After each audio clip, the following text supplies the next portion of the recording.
Hey everybody, today we're going to talk about the pictures of Dorian Gray. This is going to be a review, so there's not going to be any spoilers in it. I do have another video made specifically for if you want a summary of it, so that's going to be linked somewhere here. But the pictures of Dorian Gray, I had no idea what I was getting myself into. I picked it up just because it was considered a classic, and it was a fun ride. So it's about this young man, Dorian Gray, who is caught between many different forces in his life. So he's a young, impressionable guy, and the story starts off with these two people. You got Basil, the painter, and you have Lord Henry, the intellectual.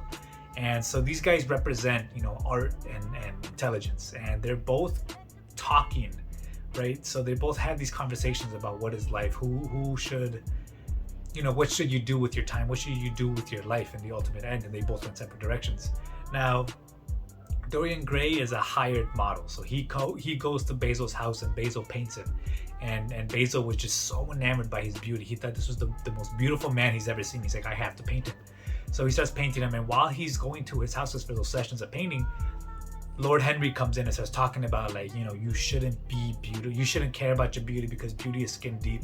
It goes away, and you have to live your life being smart because your brain stays intact as you get older. You can use your intelligence while you're older, whereas your beauty, you're only limited to a certain amount of years before you start looking a certain way. And here's this young, impressionable guy just staring at him in just awe because no one's ever talked to him like this before. Everyone just said, you're a model, behave like a model. And he was like, whoa, like, what is this whole new life? And so you start to see how his, multiple brain starts, swaying in different directions, and he's pulled by these two different entities.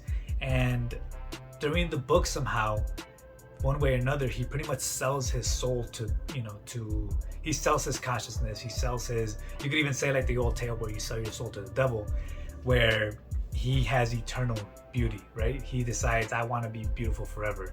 And you see him struggling with how he should live his life after that. He starts to depict what is beauty itself, what is other types of beauty, because there's physical beauty as in humans, and then there's other types of beauty in art, in music and poetry and all these different things. And you start seeing how he starts growing, intellectually with the thought of what is beautiful.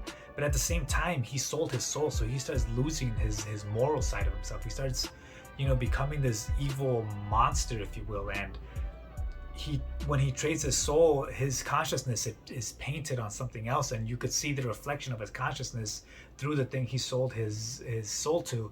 And it shows him all the ugly things that he's done that he doesn't want to face, and all the stuff, all the stress that he won't wear on his body. Like when we're stressed, we could see our eyebrows, forward, or our bags under our eyes because we're tired. But him, none of that affects him. All of that goes to this, other thing that he sold his soul to.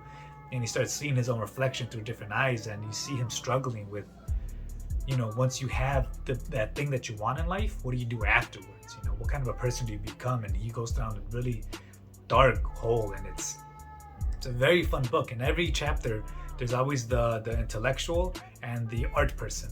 And in every chapter, they're arguing, they're pulling on different threads, and it's kind of like, they symbolize what goes on in Dorian's head. And then the age-old question comes, once you have everything, what else is there to life?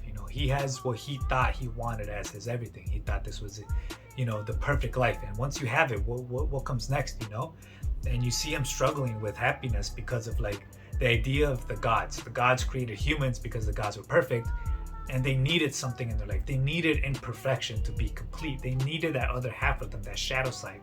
And so he starts struggling with that himself because he is technically in his own world, and the way he thinks already perfect. So how can he have a life that's fulfilling if he only has one side of everything? And it's a really good book. He goes down a dark path, and it's very interesting to see. I'm not going to spoil anything. That's going to be for the other video. But I think if you guys are interested in this book, give it a shot. It's so much fun, and I really liked it. It ended up becoming a psychology book. It ended up being inside of the mind of someone. I thought it would be more about art. It starts off with, lectures and art and intelligence, and then it goes into the psychology of humans once that is applied to them. And it's very fascinating. I think if you're interested in any kind of psych book, you should check it out. And it's a classic by Oscar Wilde. Like, he's been around for a long time, and there's a reason it's considered a classic. But anyway, that's my short review. I rank it as one of my favorite books, maybe because I just read it, it's still new, but I think it's a very fun book, and anybody that's interested, give it a shot. I give it like a 4.5 stars out of 5. I just had a lot of fun reading it. I was staying up at night, and it's really short, and I couldn't get enough of it. But anyway, that's my video. Take care, guys.